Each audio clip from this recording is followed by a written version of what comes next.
Ari here talked about restraint. And then Tehila taught us just such an amazing thing that the guidance given most in the Bible, more than any other command, is have no fear. And I'm watching the chats as Tehila's talking. It's like the world is consumed with fear. We're scared of the politics. We're scared of the virus. We're scared of the vaccine that's supposed to cure the virus. So we're scared of it. Fear is just everywhere now. And the Bible says, hey, I want you to know the most important message here, have no fear. And you look at the story of Isaac, and these two pillars of who he was are pillars of this idea of who Isaac manifested in the world.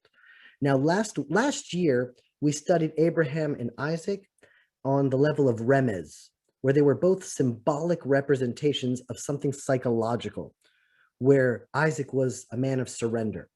He didn't have to change reality. He just trusted that reality was going to unfold as it should. He didn't try to go and actively conquer the land. He never left the land of Israel. But this year, I want to look at the patriarchs and the stories of the Bible on the level of Sod, which is one of the deepest levels of studying the Torah. And the Sod means secret or hidden, mystical writings of the Torah, where on that level, the stories of Abraham, Isaac, and Jacob, and King David, and Joseph, they're actually representations of our soul. It's a map of who we are and how God relates to us in this world. So last week we started with Abraham, and we said that Abraham represents chesed.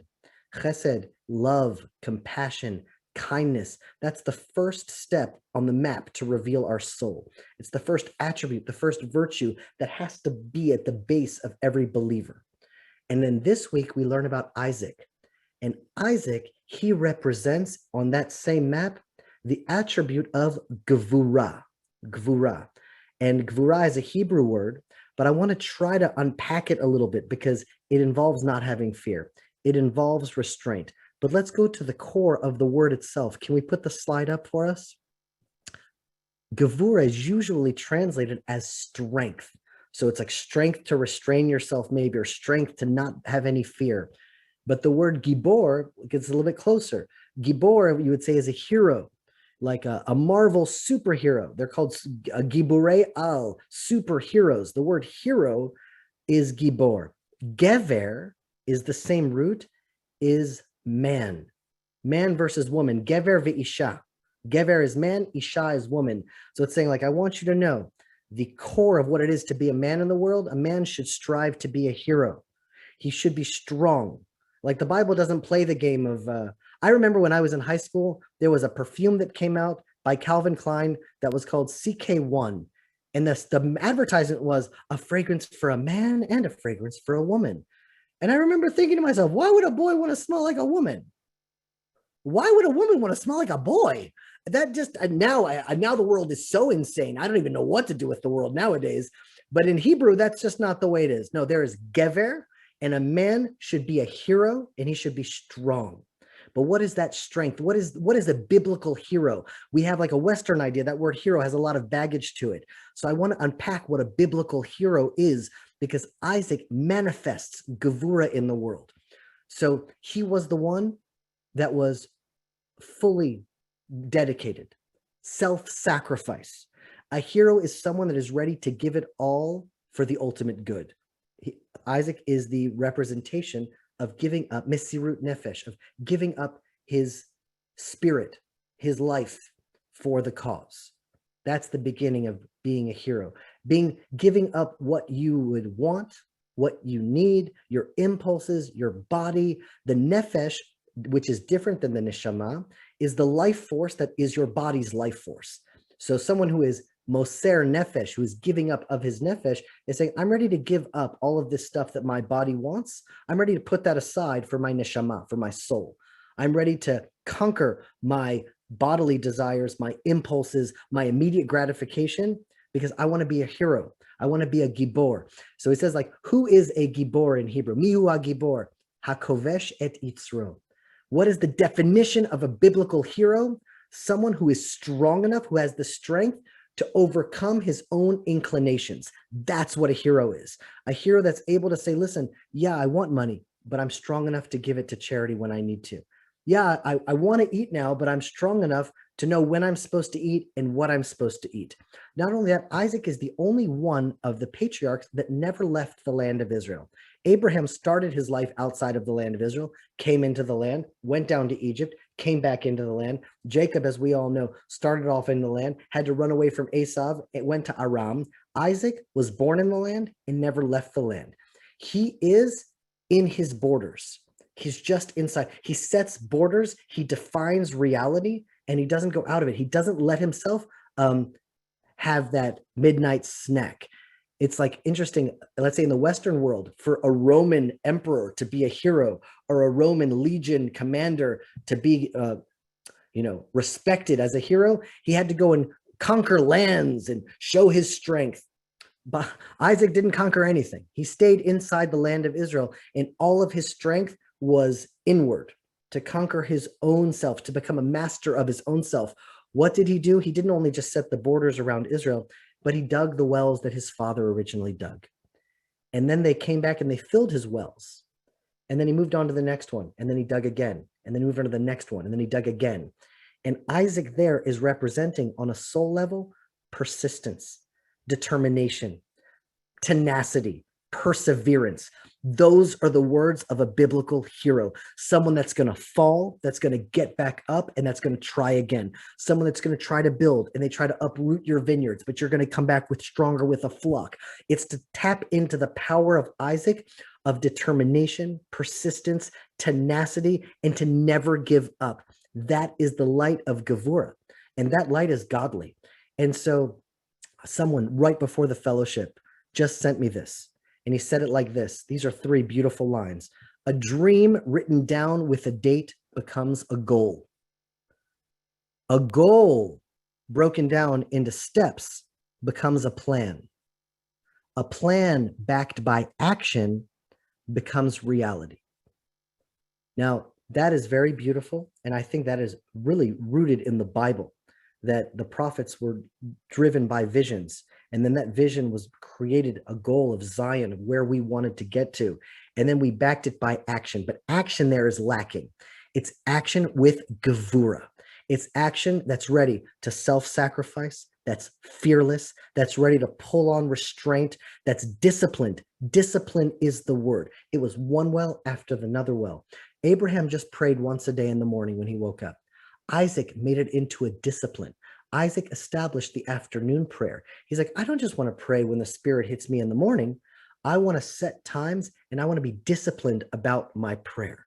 So action backed with Gevurah, with discipline, with tenacity, with perseverance, that's all of a sudden when your soul is revealed. Now, what does that mean? There's a godly light inside us that can only be revealed in the world through man and through woman. It can't be revealed through in a monkey. It can't be revealed through in a rock. There is a godly light that can only be revealed in our souls when our souls are manifest and we project these godly attributes into the world. Each one of the biblical heroes manifests one of those godly lights, one of those godly sphirot, one of those emanations of godly virtues. So Abraham manifested love and compassion, but love and compassion without discipline and restraint, borders, tenacity. You'll just be a hippie on the beach loving a lot of people. That's not the biblical way. The biblical way is love matched with discipline, determination, persistence, tenacity. All of that together is the foundation of Abraham and Isaac that allowed the birth of Jacob, which we will get to next week. But right now, it's when we say about to reveal God's light in the world, when we try to say like, how are we going to do that? Well, we have our bodies and then we have our souls, and they're in a constant tension with each other. And the question is, who is the leader? Who is guiding our days? Is it our body that's fearful because it wants to stay alive? That's why. Is it our body that wants comfort, that wants sleep, that wants the sugar, that wants the physical? But then our soul is calling us to higher living. Our soul wants enlightenment, truth, love, compassion, living by that. But in order to reveal those godly traits, we will need the Gevurah, the strength, the discipline, the restraint. in order to reveal them in the world. Without that, it's like, we can turn the Bible into just like mushy, love your neighbor as yourself and you're good to go. But if you really want your soul to be revealed in the world, as our soul is revealed in the world, God is revealing his self through us. He's channeling his light through his people into the world. Then after love, we need Gevurah. We need that inner strength. And so what I would say is homework for the week is to think about one thing that if you just commit to that one thing. I asked Ari to say that because he was just such a great living example of someone that is constantly working on himself. And he's like, all right, I'm just not going to eat from this hour into this hour. That's it. And I'm going to have all of the Gevurah in the world just for that. Let's say you have a bad habit. Say you're smoking. Let's say you're drinking too much. Either to stop one of those bad habits or to develop one of those good habits. Choose one.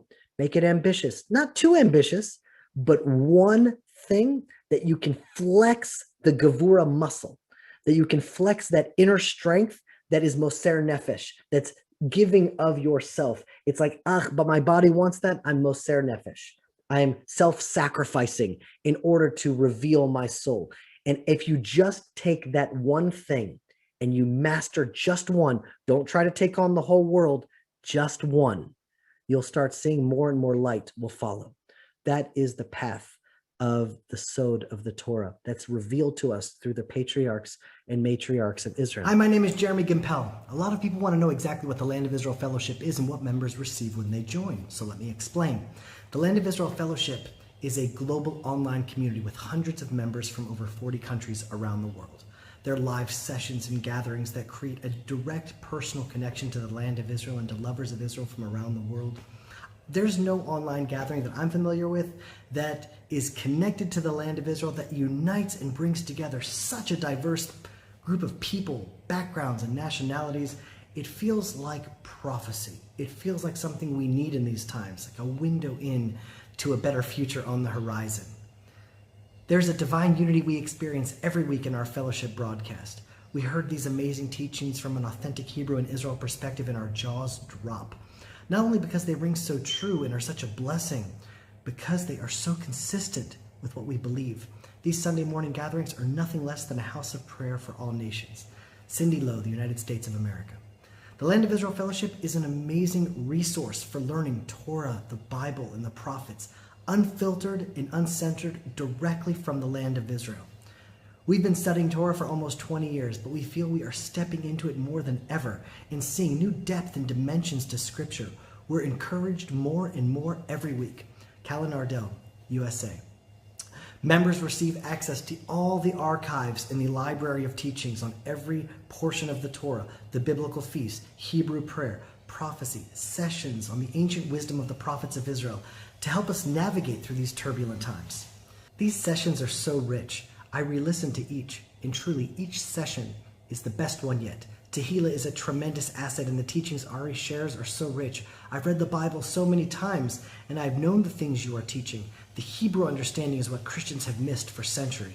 Sister Georgian from Germany. The Land of Israel Fellowship is truly unique because it's built upon personal relationships with the teachers of the fellowship. Myself, Rabbi Ari Abramowitz, and Tehila Gimpel. Every member has direct access to the staff 24/6 via email or direct WhatsApp to ask questions, to comment, to connect directly to all the teachers. And over the last years, we've connected to some of the most beautiful people on the planet. So if you want to find out more and join the Land of Israel Fellowship, you can click on the link below. And if you want to try it out for just a month, you can email fellowship@thelandofisrael.com and we'll hook you up. I hope to see you. Shalom from the mountains of Judea.